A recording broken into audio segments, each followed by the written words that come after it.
अगस्त सितंबर तक तो full war ही किया। हाँ। ठीक ठाक वॉर चला था। इसके बाद भी जैसे पिछले 1-2 साल तक आगे भी 2000 और 2001 तक भी हल्का फुल्का शिलिंग या बीच बीच में गिरता रहा। आज का सफर बहुत ही खास होने वाला है। खास इसलिए नहीं सिर्फ क्योंकि हम भारत पाकिस्तान के बॉर्डर पे स्थित तीसरे आखिरी गांव में जाने वाले हैं, बल्कि खास इसलिए भी क्योंकि वहां पे रहने वाले एक शख्स से हाल ही में हम लेह पहुंचकर मिले। हम बात कर रहे हैं हमारे लद्दाख के टूर गाइड का। ये पहले से तो तय नहीं था, पर शायद इत्तेफाक से हुई मुलाकातें सबसे ज्यादा याद रह जाती हैं।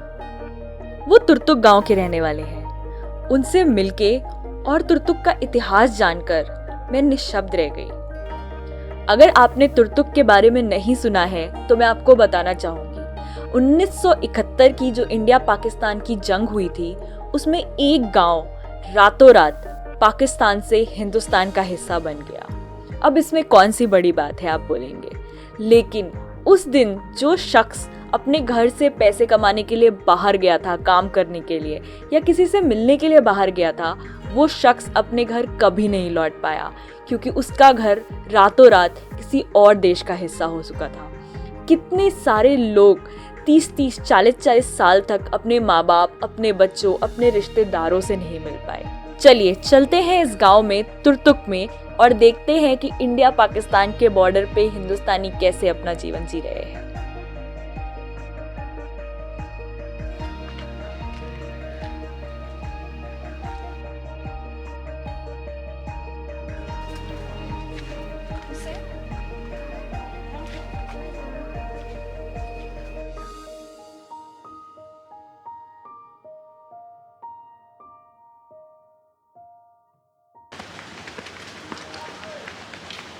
John on it.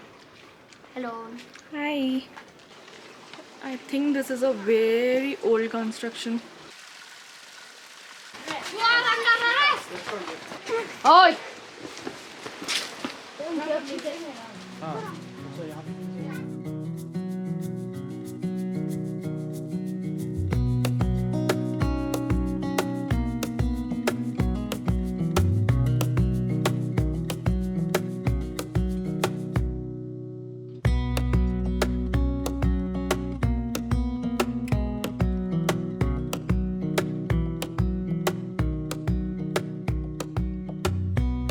तो चलिए अभी हम जा रहे हैं बाल्ती हेरिटेज हाउस एंड म्यूजियम में।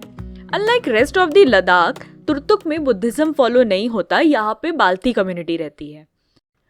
तो बाल्ती एक एथनिक तिब्बतियन कम्युनिटी है जो कि शुरू में पाकिस्तान में सेटल हुई थी। आप लोगों ने जनरल हिस्ट्री पढ़े होंगे कि 1971 से पहले ये रीजन पाकिस्तान में आता था, ओके। और फिर दिसंबर 71 में एक वॉर हुआ था जिसमें तुर्तुक और आगे के 2 विलेजेस इंडिया के अंदर आ गए, ठीक है। और इस घर की हिस्ट्री की बात करें तो लेट 1880s में बनाया गया था, आज से ऑलमोस्ट 140 साल पहले। और हम यहाँ पे ट्राई कर रहे हैं कि एक छोटा सा इंडिजिनस कम्युनिटी, ठीक है। लद्दाख या इंडिया में यही 3 गाँव हैं जहाँ पे बल्ती कम्युनिटी रिसाइड करते हैं। और आज बाकी rest of the Balti population Baltistan full fledged state है जो आज पाकिस्तान में जाके रिसाइड करते हैं, ठीक है। आप लोग कितने ब्रदर्स? नीचे हेरिटेज हाउस एंड म्यूजियम देखने के बाद आप टेरेस पे भी आ सकते हो। वहां से व्यूज बहुत अमेजिंग है। ये होने के बाद हमको वो लेके गए यहाँ का कोल्ड स्टोरेज देखने के लिए। कोल्ड स्टोरेज को यहाँ पे नांग चुंग भी कहते हैं। एक्चुअली ये नेचुरल कोल्ड स्टोरेज है जो कि इन लोगों ने अपनी सुविधा के लिए बनाया है।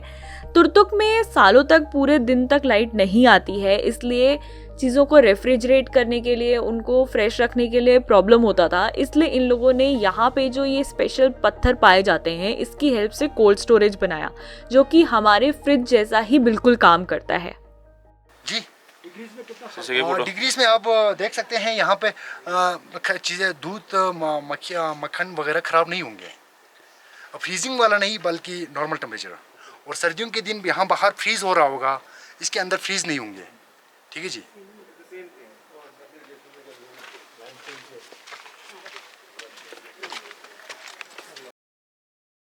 आगे जाएंगे तो और कुछ थोड़ी देर रहने के बाद ही फील होता है।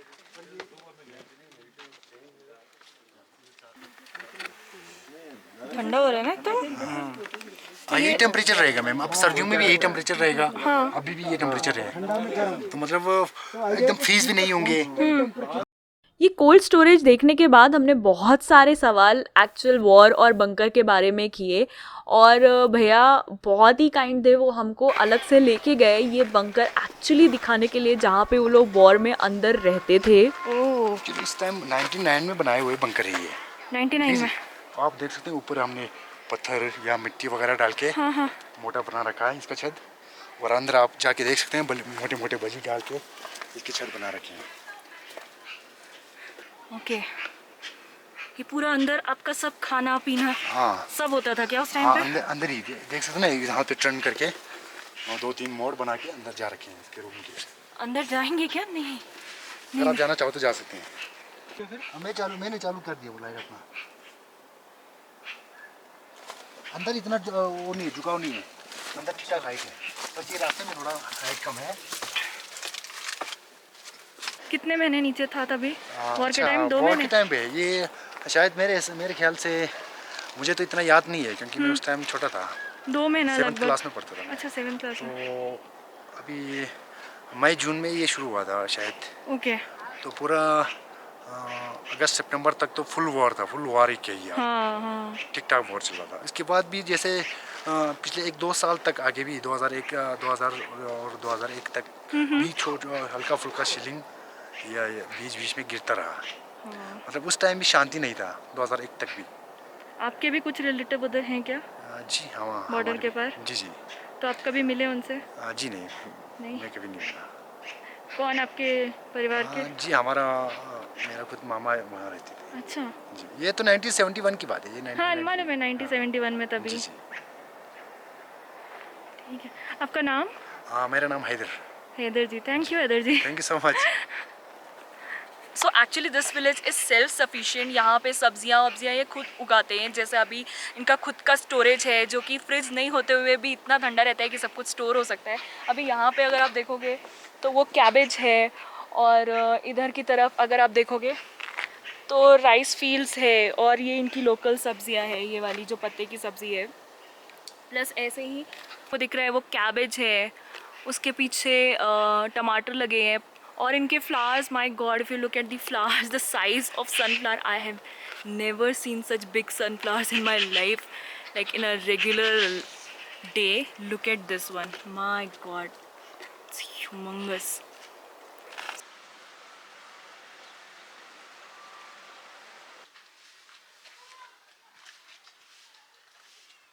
Okay guys, this is the old heritage house, यहाँ का पुराना बाल्टी घर, एंड अभी it is appears to be in slight ruins now, but देख के लगता है कि कभी कोई तो यहाँ पे रहा होगा। अभी आप आगे आओ, मैं आपको दिखाती हूँ।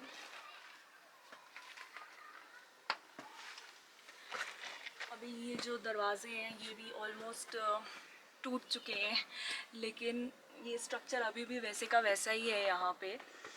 इसके बाद अंदर मुझे लगता है रूम्स रहे होंगे, और यहाँ पे मुझे ऐसा बंकर जैसा दिखता है। कम I show you.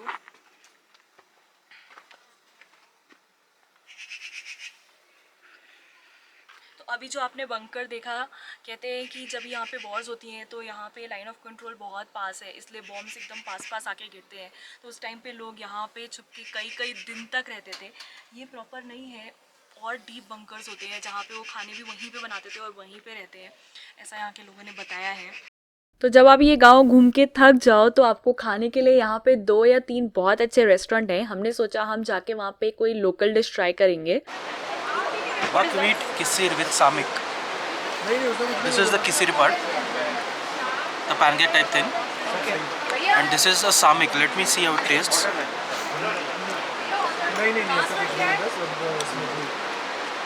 Curds with some herbs, local herbs, and a bit of chili and mint. Okay. Very soothing.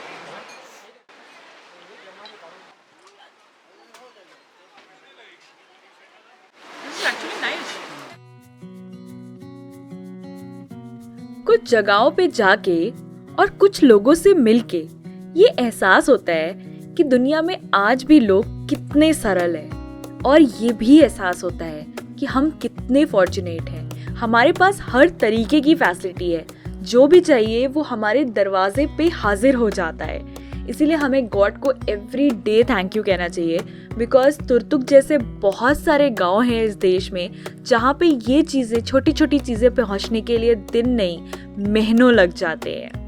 चलिए इसी के साथ मैं आपसे अलविदा लेना चाहूँगी।